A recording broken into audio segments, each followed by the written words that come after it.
we're live, so once we are now already live, so you can start at any time. Okay. Whenever you're ready, just start. It's already. Can we start? Good afternoon, everyone. So today here we are from Emirate Diabetes and Endocrine Congress. My name is Dr. Nada bin Hariz. I'm consultant endocrinology from Tawam Hospital and Sheikh Tahnoun Medical City in Al Ain City. And today we have Professor. Do you want to introduce yourself? Yeah, hello, good afternoon. And it's nice to be invited here. And it's a pleasure also now that we could maybe discuss some aspects you are interested in. Yeah. So I think the most important field maybe now is diabetes in older group. So it's one of the most clinical complex and it's rapidly evolving area in diabetes care.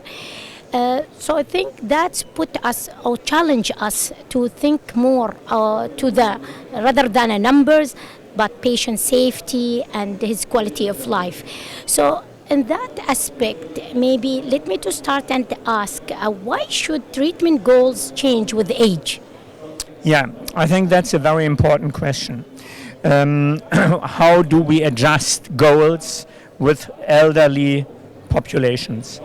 And I think the question is, should we deal with them differently? That was the title of my lecture. And to be honest, I said, no, we should not treat them differently, but we should treat them more cautiously and also very individualized. I'll give you an example. I mean, we know people in their 70s, maybe 75, still playing tennis, going to the gym, are very fit, no illness, but just type 2 diabetes. So I think we both would treat him or her like a person of the 40s or 50s. So he should get every treatment and all strict, let's say, goals. But on the other hand, and that makes it so interesting, we have an elderly person of also 75, and he is she's very frail. She has already 2 myocardial infarctions, 2 strokes, cannot move properly. So the glycemic target would be completely different. So the goal would be here to prevent her or him to go to hospital and just to lower the symptoms of hyperglycemia. Okay, so that, Prof, maybe your main point is that we need to avoid hypoglycemia. Yeah. So how hypoglycemia can influence our management or how to prevent hypoglycemia risk? Yes, I think it is, especially for the treatment of the elderly, it is a very important let's say, goal to prevent hypoglycemia. So first, of course, we have to do the differential treatment and see what are the drugs who do not produce hypoglycemia. And we all know them. I mean, it's metformin that never produces real hypoglycemia. SGLT2 inhibitors do not. And GLP-1 does not. The only exception is if you combine it with insulin or with sulfonylurea, then it could happen, but otherwise not. So take one of these drugs in order to avoid hypoglycemia.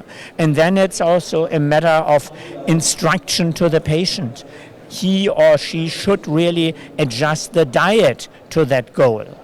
And especially the very old patients, there it should be really the prime dogma not to induce hypoglycemia. If we, for some reason, have to put these patients on insulin, we should ask for a CGM in order to monitor and then also to place warnings against hypoglycemia. So if this case or this patient being over-treated, so what the main dangers which we create in these patients? Yeah, I think the main danger is if you put patients like this on sulfonylurea plus insulin. I think that's an absolute no-go, because then you have hypoglycemia from 2 sides. So I would skip completely the sulfonylurea. And the insulin treatment, the older the person is and the more fragile, I think the more you should really make the insulin treatment very easy. So prefer long-acting insulin given once a day. Do not prefer a very intensified regimen, because that, if it's necessary, okay, but normally this will not work in these patients. And most often you should really struggle for a CGM, because that provides some protection for the patient against hypoglycemia. As you mentioned in the beginning, like you still see like a lot of patients, maybe at the age of 80 or whatever age it's, but still functioning, driving, and they are playing tennis, while other group maybe they are bedbound or on wheelchairs, or so completely different aspects. So how the functional status of those age group can guide our managements and how we can do that? Yeah, I think, as you said, I mean, it's a very heterogeneous group, from an 80-year-old person doing everything what we are doing, and an 80, and the other one is laying in the bed and have severe illnesses. So this means the concept of individualization. So you have to categorize the patient and say, okay, this is the totally fit old person, but she or he gets all the treatment and all the goals like a 40-year-old person. And the other one is a severely ill patient where we really would like him or her to stay at home, not to go to the hospital for complications, and so we adjust the treatment exactly to that goal. To, let's say, have an HbA1c of 8.5 or something in that latter group, and say, okay, that's fine. If the blood glucose does not go up higher than 250 or 300, that's fine for you. But for the other one, we would really place a very strict goal, and also would try to enable him or her to lose weight in order to even be more fit for the time to come. Yeah, maybe you answered already my next question, which when we think about de-prescriptions for this, or de-prescribe the medication for these patients, because to avoid polypharmacy and the burden of over treatments. I think the patient with 80 and having 2 strokes already and 2 myocardial infarctions and is also not able to move, I think here I would really bring down the medication. You can even discuss whether a statin is still really functioning in that patient. If he tolerates it and he takes it, okay. But blood pressure control should be also in the range that the patient is not too low with his blood pressure. That would then cause maybe falling him down in the bathroom because he has a blood level, the pressure level of below 100. So relieve hypertensive treatment, relieve also a little bit statin treatment, and see what happens. But the other one, I think there I would go with full medication. Okay, excellent. So maybe also we'd like to know from your experience how shared decision makings can be implemented, like in those type of populations. Yes, I think it is, as you said, very important that the patient himself, herself, actively participates in this decision-making progress. For the fit person of 70, I think he can do it on his own. I think he may be still in business. He does his business decisions, so he should do also his decisions how to manage his health. But the other one maybe needs the advice of the family. So I would really include the closest family members in order to investigate what is the will of the patient. I mean, we have to envisage also that latter person may have cognitive impairment. So I would do a geriatric assessment and then decide together with the family what would be the best decision for him, what would be his wish to manage his health.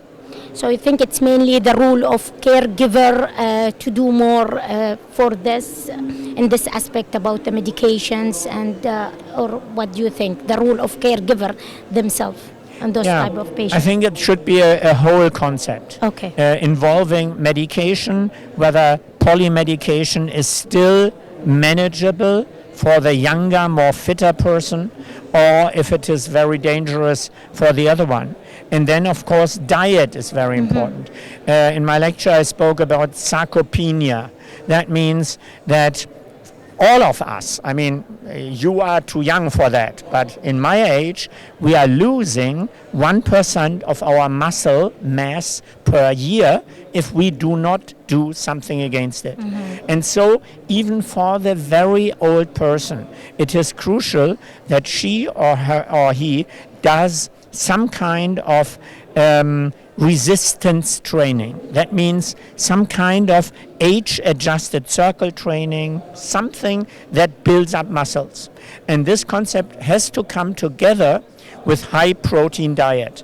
So we should convince the person or the family that he should take 1.5 gram protein per kilogram of body weight. And that's a lot. So you have to think about it, to implement soya maybe and other things, also vegetables with high proteins. And if he combines that with some kind of age-adjusted weight training, he can really fight this muscle loss and stop sarcopenia. And this is a very important thing. Yeah, thank you to address that. Yes, exactly. So high protein diet, for example, in context of patient with kidney disease, in context of patient who have already established comorbidities, how you will adjust the target of those special kind patients with comorbidities? Yeah, I think you have to really make the whole picture. So with all kind of comorbidities. I do not see very many contraindications against high protein, at least not in this range up to 1.5. Of course, the nephrologist always telling us if you take too much of protein, you might worsen the CKD. But I think this is more a problem of even higher protein diets. So up to 1.5, and if you combine it with exercise, that would mean that the muscle will be built up, and the muscle takes the protein and the amino acids in order to build up the muscle mass. And so I don't see any contraindication, severe contraindication against that concept. But it is only really effective if you combine it with this kind of resistance training. And I think we in medicine forgot about that for some decades. Now when with sports medicine and all newer concepts coming up, so we realize that fighting against sarcopenia is very, very important for everybody. Okay, excellent. So we are, as a physician, at the end, sometimes we are focusing on biochemical outcome. So how you think, like, what the outcome which be more in this age group, like, which we need to look for rather than biochemical outcome? Yeah, it's a very important question. I think biochemical outcome as a prime outcome becomes less and less important with increasing age.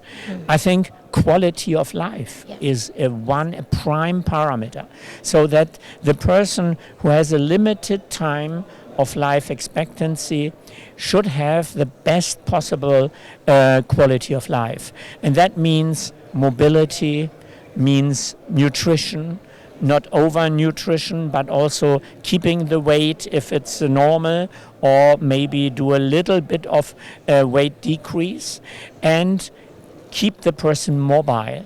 I think that is very important. Even in the very old, you can, and that has been shown in studies, that you introduce some kind of movement, of exercise, of physical activity. It increases the quality of life and increases the long-term outcome. So all this is more important than the figure of HbA1c. Yeah. So like prioritize the quality of life on those patient or age group is very important, as you highlighted already here. And do you think we can do something different in our maybe day to day? Do you want to add any message other than? at the end of our Yeah. talk. I think what you and myself also is already doing is, I think in this more problematic group of patients, we are less interested in HbA1c. I mean, we were very interested 10 years ago. Yeah. That was the I'm agree. focus, and that was, this is 0.6 less, and that's fine. Now I think we moved more towards the whole picture. And that means if the patient reports that he now lost 2 kilograms or 3 kilograms, and that enabled him to walk more in the living room and going around, and he even could manage maybe the first 10 steps up to the first floor. That is more important. And then we say, okay, this is a great success. Go on and move on that way, and that will give you the quality of life we can expect at this stage of your life. Yeah, that's very important. Thank you very much again for this nice opportunity. Maybe very important message that we still need to, in all the area, we need to move away from focusing on number, and we need to focus more on patient quality of life, functionalities, and safety. And very important message about high protein diets and exercise, resistance exercise that would keep the patient in safe area. So thank you a lot, Professor, for you to be with us here in Emirate Diabetes Endocrine Congress. We are pleasure to have you today. Thank you. Thank you very much for the nice discussion, you. and all the best Thank here you. for your efforts. Thank you.